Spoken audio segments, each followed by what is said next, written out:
Alhamdulillah al-qail iz ja'alal ladzina kafaru fi qulubihimul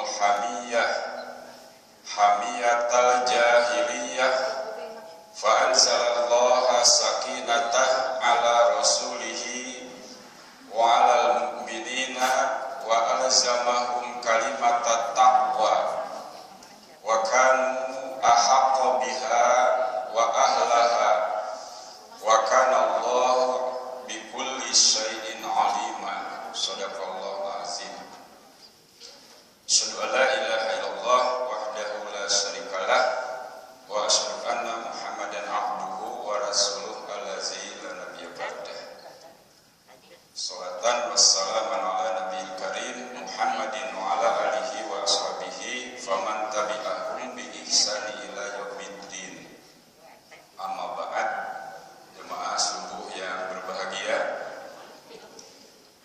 Alhamdulillah kita dipertemukan di bulan Ramadan, dan pada hari ini kita bisa menunaikan ibadah sholat subuh berjamaah di awal waktu. Insya Allah ini menjadi sempurna ibadah saum kita di tahun ini. Kehormatan bagi saya untuk bersama-sama tadarus mendalami Al-Quran sebagai satu dari 3 keberadaan bulan Ramadan. Eksistensi bulan Ramadan itu ada 3. Pertama adalah turunnya Al-Quran. Dalam historisnya adalah awal mula diturunkannya Al-Quran.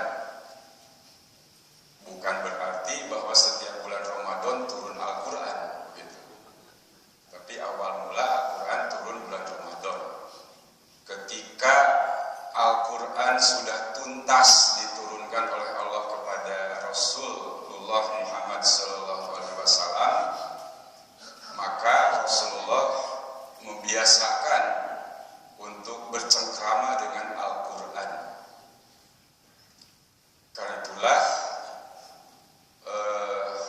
bagi kita, bagaimana ketika Ramadan tiba itu seolah-olah Al-Quran turun kepada kita.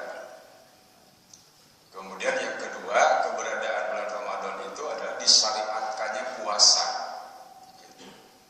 Oleh karena itulah Al-Quran menjadi bingkai orang beribadah puasa.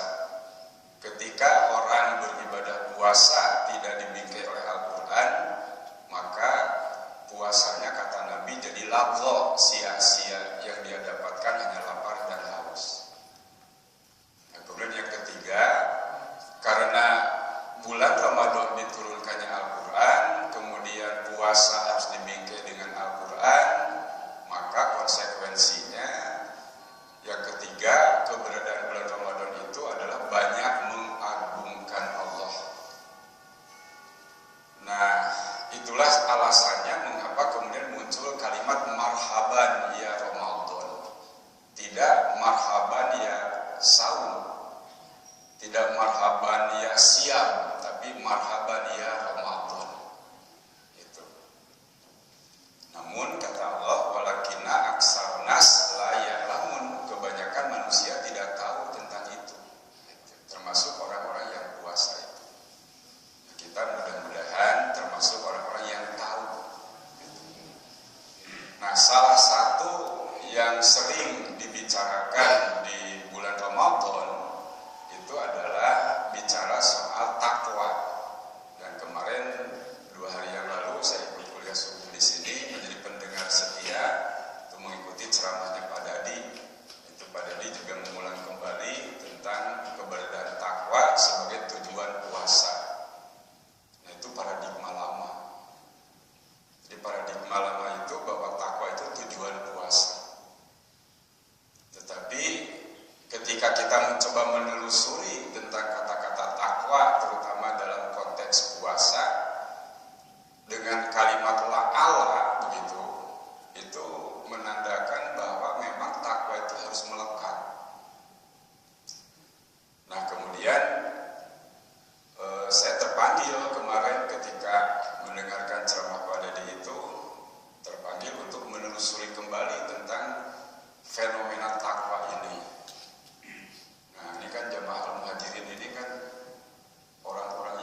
ekstra persiapan gitu.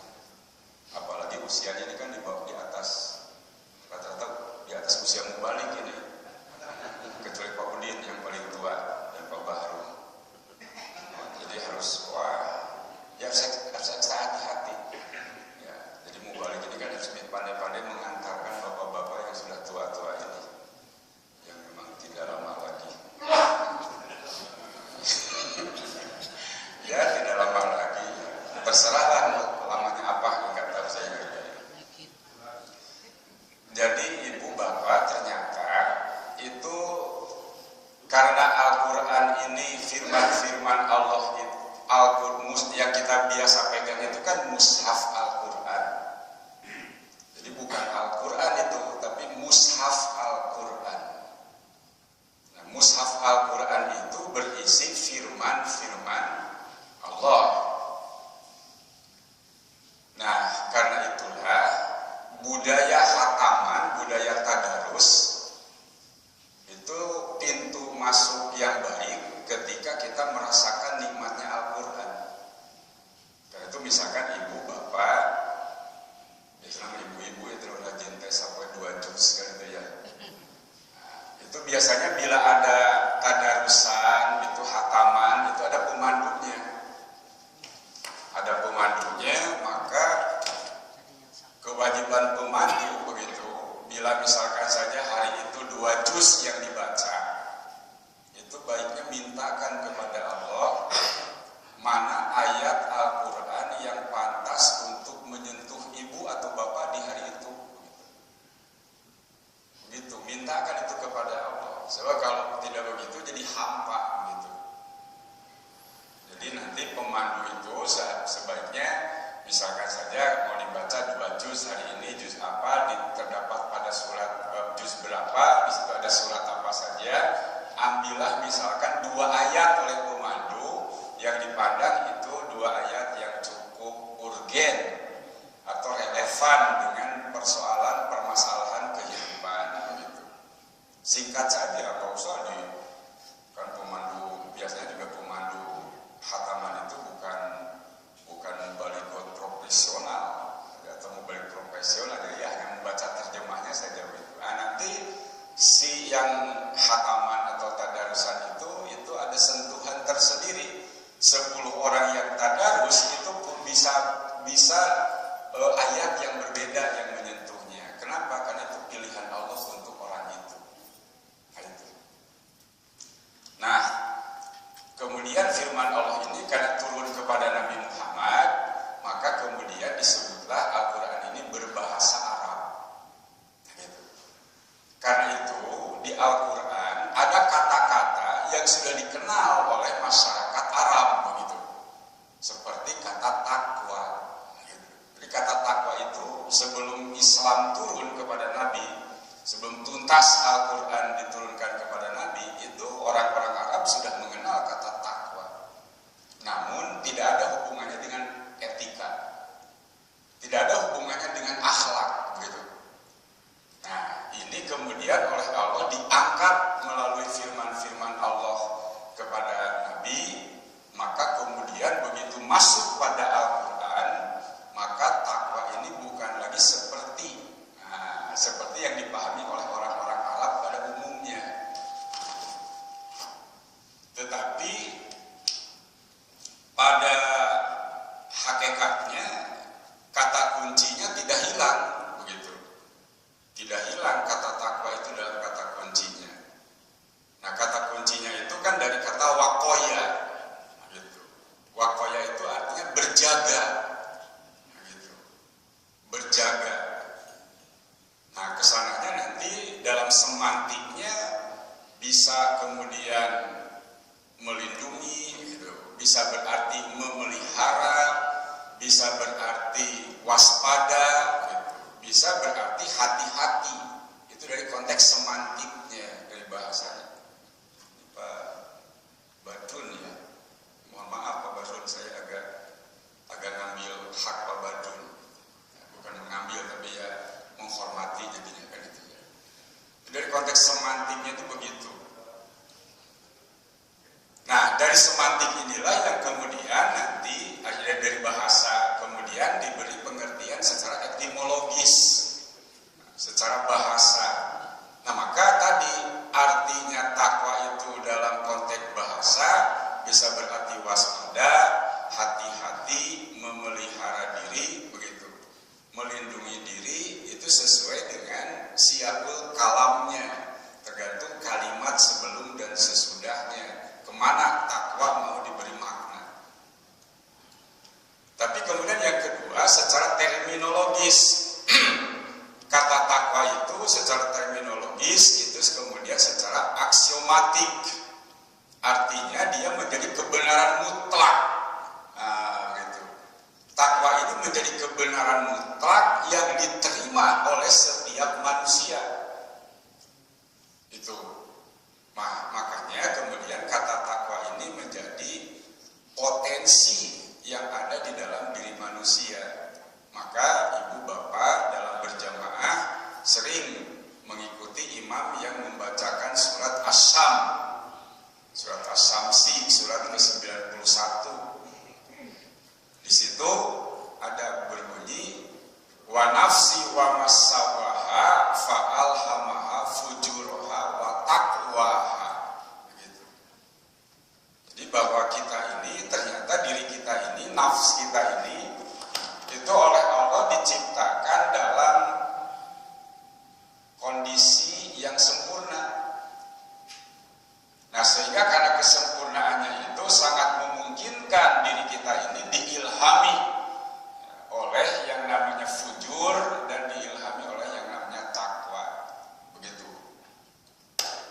Nah, ketika orang-orang mengembangkan kata takwa, potensi takwa di dalam dirinya, maka orang ini nanti disebut mukmin. Gitu. Disebut mukmin. Nah enak ini. Di suara jelek pun jadi bagus kalau mic-nya bagus. Nah, jadi ketika orang itu mengembangkan potensi takwanya, maka kemudian dia menjadi potensi yang baik bagi seorang mukmin. Nah, inilah dalam konteks spiritualitas, takwa ini itu masuk pada dua sisi spiritualitas. Spiritualitas ketuhanan dan spiritualitas kemanusiaan. Nah, inilah yang kemudian muncul istilah saleh, gitu, soleh, gitu. Sebenarnya aslinya itu saleh, karena nggak ada fathah o, fathah a, kasroh i, domah u. Jadi kalau rifat satu saat azannya Allahu Akbar, benar itu, karena fathah, gitu. Nah, tapi karena pengaruh versi, jadi o kan itu. Allah. Kan suka ada tuh orang katanya itu nulis Allah itu harus oleh O, bukan A. Ya, iya. Jadi pertama Pak Allah sudah mati kan itu ya. Itu juga di qiraat yang dikenal sebetulnya O itu, tapi A gitu ya. Itu Allah. Gitu. Cuma memang A-nya bukan sembarang A gitu. Nah, lalu kan ada Sunda misalkan saja mendengar lalu kotorannya belum hilang gitu, jadi oh kan itu, Allah gitu. Ya terserahlah itu, tetapi yang penting mau Allah kan itu ya, itu jangan hilang dari makna robnya. Nah, maka ayat yang saya baca tadi itu adalah salah satu ayat yang bicara takwa, malah disebut dengan istilah kalimatut takwa. Hanya satu ayat dalam Al-Quran ada kalimatut takwa, kalimat takwa. Nah, ini kalimat takwa itu kemudian diwajibkan oleh Allah menjadi miliknya orang mukmin. Nah, ini lagi-lagi kata mukmin dalam Al-Quran yang tidak diterjemahkan oleh para ulama. Saya pernah nyampaikan di sini ada 100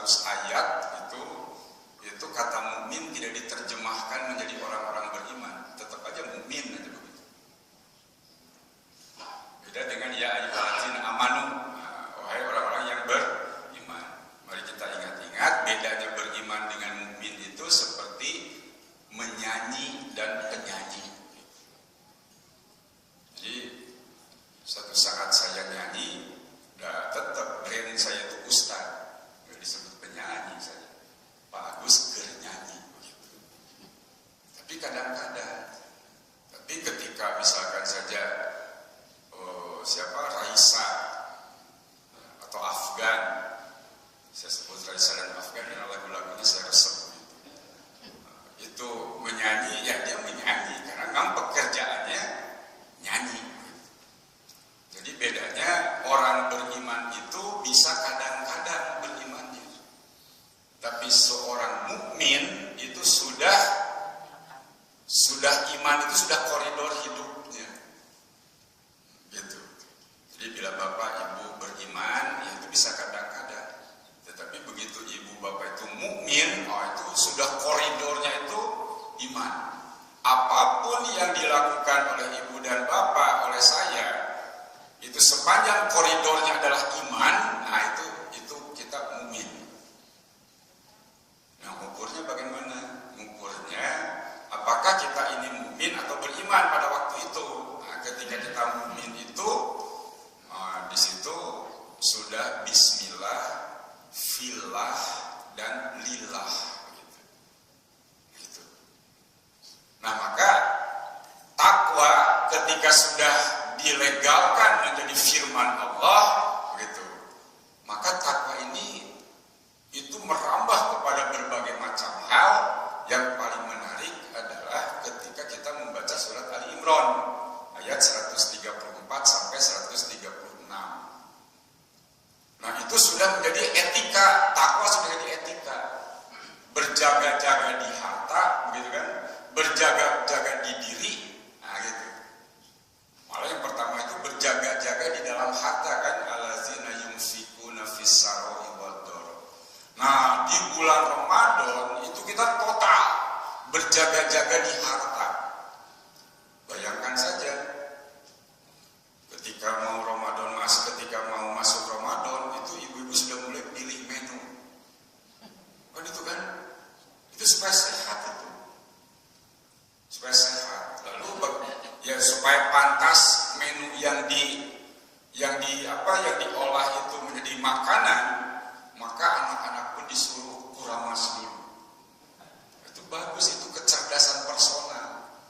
Jadi ketika ibu, bapak, saya, adik-adik mau masuk Ramadan itu keramas dulu, terus milih baju ke jam tarawih mana gitu, jam lebaran mana, jam dikeun kas batur mana gitu. Itu takwa itu. Itu berjaga-jaga itu. Dan itu kecerdasan personal itu. Mau masuk masjid pakai baju yang mana nih hari ini, begitu. Dipilih-pilih, itu kecerdasan personal. Tapi kalau ada orang misalkan, anjing hareup Allah ieu. Allah mah teu ningali kana beungeut, jeung awak, jeung baju.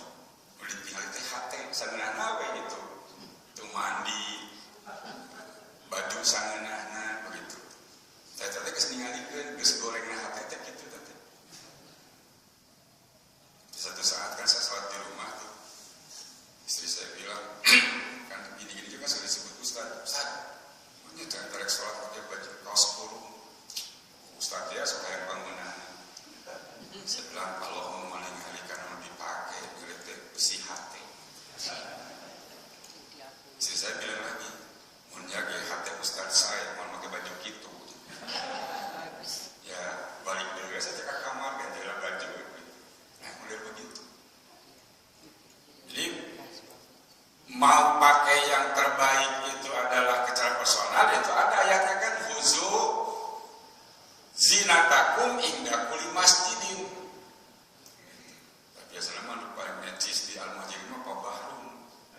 Bajuna terus ini lagi nonton teh beristan coba. Boleh bisa itu baru. Boleh bisa. Ya sesuai dengan wajah lah kan itu ya. Udah namanya kumaha beungeut atuh kan. Sesuai. Nah, itu kecerdasan personal. Nah, ketika dibanding-bandingkan mana yang cocok, mana yang baik, mana yang tidak, itu kecerdasan intelektual. Tapi ketika misalkan kita pikir, jangan sampai kita bajunya bagus, tapi saudara kita ada yang tidak bagus. Nah, itu sudah masuk kecerdasan emosional. Sehingga ketika kita pakai baju itu, mana baju yang tidak akan kita pakai lagi, tapi itu sebetulnya masih kondisi bagus. Wah, dicuci, disetrika, dipakai wangian, dibungkus rapi, akhirnya dibikin kasih anak.